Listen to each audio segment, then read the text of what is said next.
Bueno, pues es muy sencillo. Es el hecho de que en el cuerpo principal de lo que serían las iglesias evangélicas entra el dispensacionalismo gracias a la Biblia Scofield, que se publica a principios del siglo XX. En contra de lo que pueda pensar la gente, porque es lo que ha conocido toda su vida, el dispensacionalismo no ha sido creído jamás ni por los reformadores, ni por los movimientos de reforma y avivamiento a lo largo de la historia, ni cosa parecida. El dispensacionalismo surge inicialmente en el siglo XVII con dos jesuitas españoles que se llamaban Lacunza y Rivera para combatir lo que era el efecto de la reforma, y de ahí que, por ejemplo, insistan en la idea de un anticristo como príncipe del final de los tiempos para negar que en realidad el anticristo es el papado, que era lo que creían los reformadores. Pero incluso ese primer dispensacionalismo, que insisto, lo crean jesuitas, es un dispensacionalismo que, por ejemplo, no cree en un arrebatamiento pretribulacional, como no lo ha creído nadie hasta el siglo XIX. En el siglo XIX, cuando el dispensacionalismo se reedita, porque en su día fue un fracaso, tanto dentro como fuera de la Iglesia Católica, se reedita en Inglaterra, las obras de Lacunza y Rivera, hay una muchacha, una escocesa que se llama Margaret MacDonald, que tiene una visión de ese arrebatamiento pretribulacional. Y tenemos el relato de sus visiones, y tenemos el relato de los que recogieron esa visión, y todos dicen, esto de un arrebatamiento pretribulacional, esto es un delirio, esto es una estupidez, esto no es bíblico, esto no lo ha enseñado nadie. Y de hecho, durante décadas así fue. Todo el mundo pensaba que eso era algo tan sectario como la escatología de los adventistas del séptimo día o la de los testigos de Jehová. El cambio se produce con la Biblia Scofield. La Biblia Scofield es una Biblia donde se incluye ese sistema dispensacionalista y que la gente ignora, y es importante saberlo, que quien saca a Scofield, que era un personaje que mentía sobre sí mismo, que abandonó a su mujer, que abandonó a sus hijos, etcétera, quien saca a Scofield de las tinieblas precisamente es un grupo de sionistas americanos, judíos, entre ellos especialmente importante Samuel Untermyer, que hace que Scofield entre en el Club Lotos y que hace que escriba una Biblia que conviene a la visión de los sionistas y que además está concebida, esas notas, de tal manera que lo que es el nuevo pacto es algo que es un mero paréntesis en la historia, y lo importante realmente es Israel, no concebido como lo concibe el Nuevo Testamento, sino concebido como una interpretación sionista del pueblo judío. Recordemos que, por ejemplo, al final del capítulo 3 de Gálatas, Pablo deja muy claramente establecido que los descendientes de Abraham no son el pueblo judío, sino que son aquellos judíos y gentiles que creen en Jesús. Recordemos que, por ejemplo, en su discurso de Hechos 3, Pedro, citando de Deuteronomio, deja muy claro que aquellos que no crean en Jesús son desarraigados del pueblo de Israel. Espiritualmente no son Israel, aunque vengan en línea directa del propio Abraham. Y recordemos, por ejemplo, que en el capítulo 11 de Romanos, Pablo establece que ese Israel al que asemeja con la figura de un olivo es un Israel del que son desarraigados todos los que no creen en Jesús, que son judíos, y por el contrario son injertados todos aquellos que creen en Jesús, aunque sean gentiles. Es decir, identificar el Israel de la Biblia con el Estado de Israel o con el pueblo judío, desde una perspectiva teológica, es un inmenso disparate que contradice la enseñanza de los apóstoles, que contradice multitud de textos de la Biblia, pero que es comprensible que los sionistas impulsaran esa lectura de la Biblia Scofield, porque evidentemente implicaba poder desembarcar dentro de lo que era el evangelicalismo norteamericano. Como luego los misioneros que van llegando a Hispanoamérica proceden de Estados Unidos, pues la difusión de esa visión era muy fácil, sobre todo en determinadas denominaciones. En otras denominaciones previas en su llegada a Hispanoamérica a la Biblia Scofield, pues evidentemente esa visión escatológica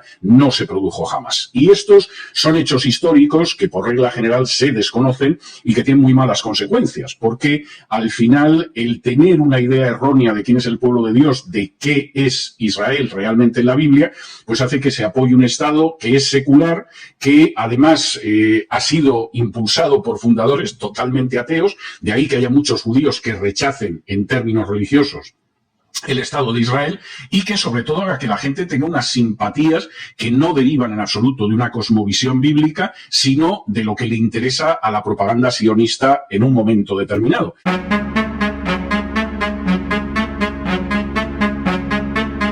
Y por eso Daniel ha sido siempre un libro muy atacado.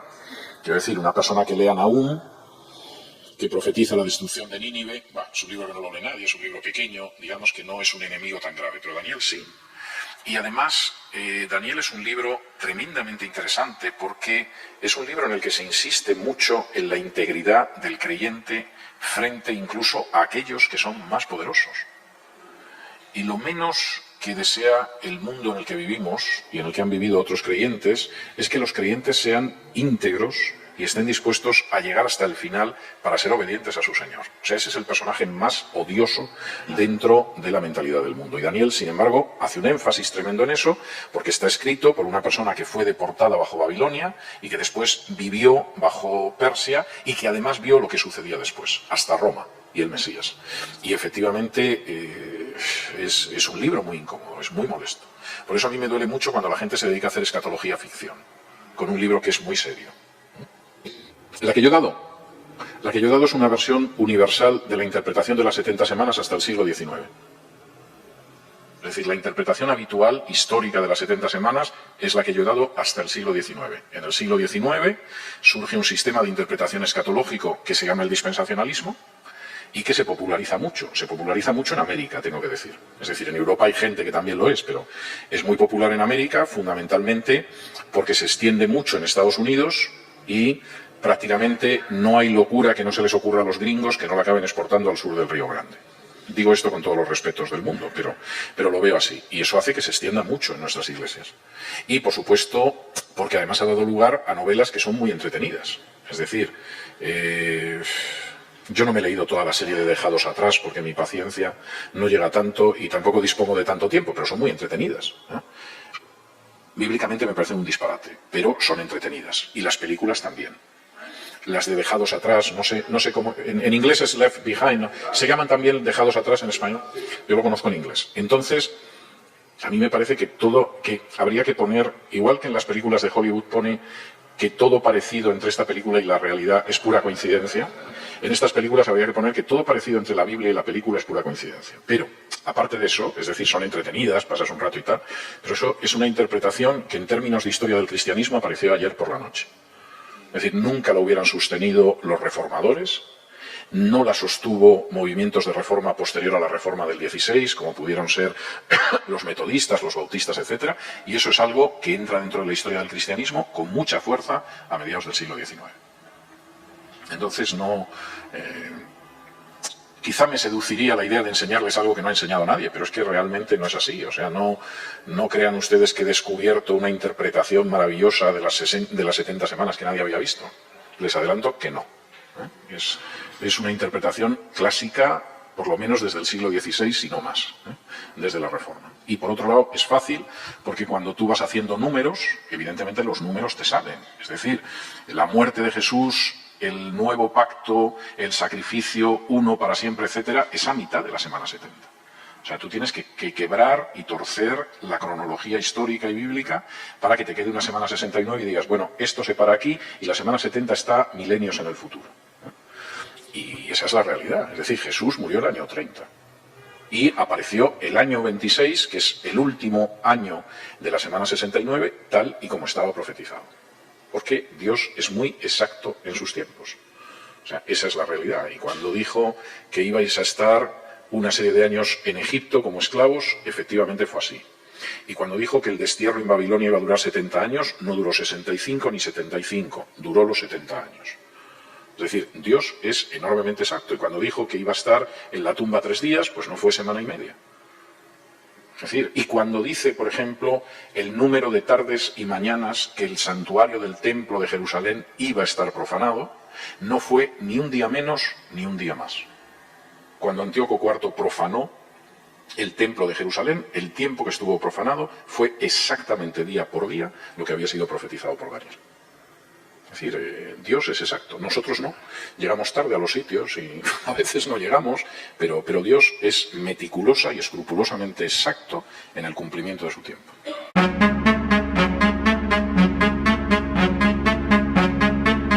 Mientras predico, sé que hay personas que usan ciertas Biblias y ciertos libros y sé que leen sus notas. que ponen un tremendo énfasis en esta declaración en particular, y a partir de ella construyen una perspectiva completa y su esquema de enseñanza. Me refiero a lo que comúnmente se conoce con el nombre de dispensacionalismo. Y obviamente me refiero de paso a las notas que están en la Biblia de estudio Scofield. Sé que hay muchos que están aquí que sin duda la usan. Sé que siempre existe el peligro, cuando encuentras notas en una Biblia, de creer inconscientemente que las notas son tan inspiradas como el texto. Tendemos de tal manera que a veces parece lo más plausible y nada se puede decir en contra de ello. Muy bien, por lo tanto, somos impulsados en contra de nuestra voluntad a dar solo un vistazo a ello, desde un específico punto de vista. ¿Estás familiarizado con esta enseñanza del dispensacionalismo, que enseña más o menos algo así? Que todas las promesas que encuentras en el Antiguo Testamento fueron hechas a los judíos y se aplican solo a los judíos. No se aplican a la Iglesia. Que la Iglesia cristiana es algo que ha surgido, el término que usan, como una especie de paréntesis. Que cuando el Señor Jesucristo vino a este mundo, Él vino a ofrecer el reino a los judíos. Y fue solo porque ellos lo rechazaron que Él introdujo la idea de la Iglesia. Si tan solo los judíos hubieran aceptado el reino, ellos dicen que no habría existido una Iglesia cristiana en absoluto. Pero los judíos, habiendo rechazado el reino, la Iglesia fue añadida como una nueva dispensación, como una especie de paréntesis, lo que llegará a su fin y luego volverá a los judíos. Y las promesas a los judíos como una nación en particular se cumplirán y entrarán en vigor, y Cristo establecerá nuevamente su reino entre ellos. Trazan una clara y divisoria línea entre la Iglesia y el reino. Dicen que los judíos aún son un pueblo separado y especial, que las profecías del Antiguo Testamento solo se aplican a ellos. Ahora ustedes entienden la importancia de esto. Las personas que creen este tipo de cosas están muy ocupadas en este momento predicando sermones y haciendo discursos sobre Egipto y sobre lo que está sucediendo en Palestina y en el Medio Oriente. Dicen, aquí está, esta es la escritura misma. Y están predicando eso en la actualidad. Egipto en la escritura. ¿Qué va a ocurrir? Algunos de ellos incluso afirman que pueden predecir exactamente lo que va a ocurrir. Dicen que encuentran todo eso en la escritura. Ahora bien, hacen mucho uso de esta declaración particular, que estamos examinando ahora, y lo hacen por esta razón. Escuchen lo que dice el apóstol. Que por revelación me fue dado a conocer el misterio, que en otras generaciones no se dio a conocer a los hijos de los hombres. Ahí ellos se detienen. Y ves que argumentan así. Que sin duda es una declaración perfectamente clara. En el sentido de que esto es algo que no se sabía en la antigua dispensación. Algo que no se sabía, continúan diciendo, hasta que fue revelada al apóstol Pablo. Esa es su enseñanza, que esta doctrina sobre la Iglesia fue revelada solo al apóstol Pablo. Y aquí dice que le fue revelada a él y a nadie más. Entonces él es el único a quien esta revelación sobre este específico misterio fue dado a conocer. Hay algunos que incluso son lo suficientemente necios como para afirmar que en ninguna parte del Antiguo Testamento se enseña que los gentiles iban a ser salvos. Bueno, solo hay una respuesta para eso: ir y leer el Antiguo Testamento. Y encontrarás allí en muchos lugares que la promesa fue hecha a Abraham, y que Pablo nos recuerda en Gálatas 3. Y en tu simiente serán bendecidas todas las naciones de la tierra. Génesis 22:18. Gracias a Dios está allí y en muchos otros lugares. En Isaías encuentras constantemente las islas, los gentiles, etc. Está allí y esa es una respuesta sencilla. Pero digo que hay otras respuestas y son las más importantes. Para la enseñanza específica de la Biblia de Scofield, por ejemplo, que dice que la Iglesia como tal no era conocida bajo la antigua dispensación. Esta es una cita literal de su libro.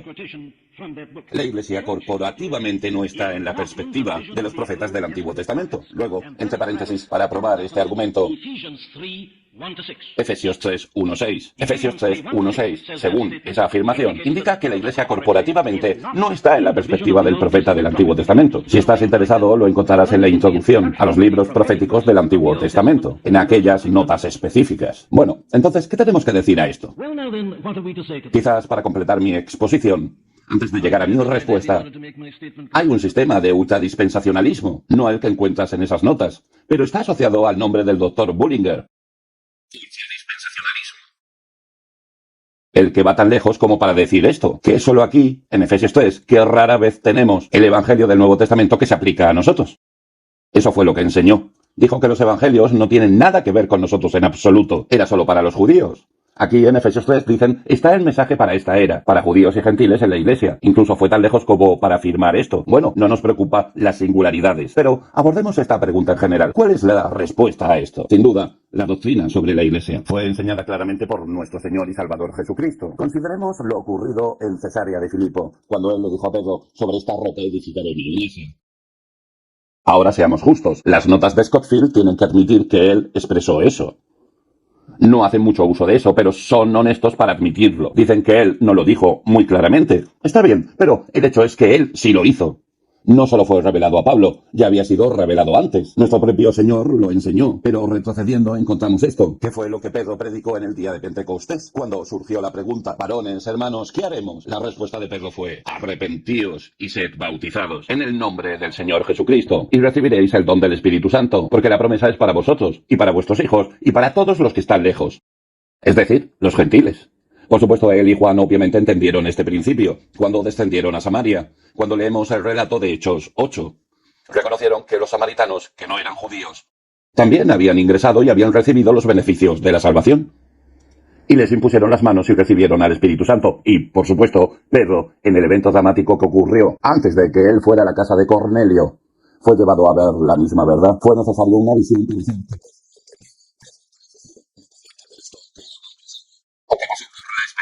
Pentecostés. La idea de los gentiles era algo imposible. Entonces, Dios envió la visión de este gran objeto que desciende del cielo, con estas bestias de diferente clase, y la orden es que Pedro mate y coma. Pedro dijo, no, mi señor, ¿cómo podría hacerlo? Jamás nada impuro o inmundo ha entrado en mis labios. Después, Dios le dijo, lo que Dios ha limpiado no lo llames tú impuro. Lo vio una vez y para siempre. Fue y reconoció a los gentiles en la iglesia. Fue atacado por ello y se defendió. Como puedes leer en los capítulos 11 y 15 del libro de los Hechos de los Apóstoles. Bueno, ahí está antes de que Pablo realmente se convirtiera en el apóstol que se convirtió. Ya se había predicado de esa manera. Pero de hecho lo encuentras en el Antiguo Testamento. Hay pasajes claros allí, como Ezequiel 36 y otros lugares, que muestran esta idea de la iglesia.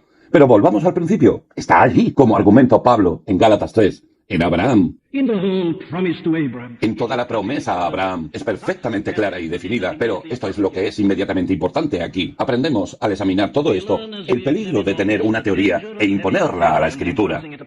Lo que en realidad afirma el apóstol es esto, que en otras generaciones no se dio a conocer a los hijos de los hombres. No hay un punto final, sino más bien una coma, como ahora ha sido revelado a sus santos apóstoles y profetas por el Espíritu. Efesios 3:5. ¿Qué significa eso? Significa esto. Él no está diciendo que nunca fue revelado anteriormente. Lo que dice es que no se había revelado anteriormente, como en la medida en que ahora fue revelado. Estaba allí como embrión. Ahora está en pleno florecimiento y desarrollo. Allá estaba en forma de sombra, como una sugerencia. Ahora está completamente elaborada. Eso es lo que está diciendo. Es como ahora ha sido revelado. No había sido revelado como se revela ahora. Había sido revelado, pero no como es ahora. Y entiendes la importancia de ello. Qué cosa tan extraordinaria es la mente humana, incluso siendo una mente cristiana y haber recibido el Espíritu Santo. Si lees estos escritos del dispensacionalismo, encontrarás que generalmente ponen un punto final después de la palabra hombres y no continúan citando el resto del enunciado. Es decir, como ahora ha sido revelado. ¿Estoy diciendo que eso es deshonestidad? Para nada. Solo estoy diciendo que la mente humana es falible. Por lo tanto, debemos tener cuidado al estudiar la Escritura para no elaborar todo un sistema sobre lo que no es más que una falacia. Ya no hay distinción. No hay superioridad e inferioridad. El sistema del dispensacionalismo dice que sí, que hay un pueblo celestial y un pueblo terrenal, y los judíos van a volver y tener un lugar muy especial nuevamente en algún tiempo futuro. Me parece que eso es una negación de esto. Efesios 3:6, donde se nos dice que todo eso ha terminado para siempre, que hay un solo cuerpo, y que están igualmente articulados e implantados en un solo cuerpo. Y luego él va un poco más allá, y expresa que somos copartícipes de la promesa.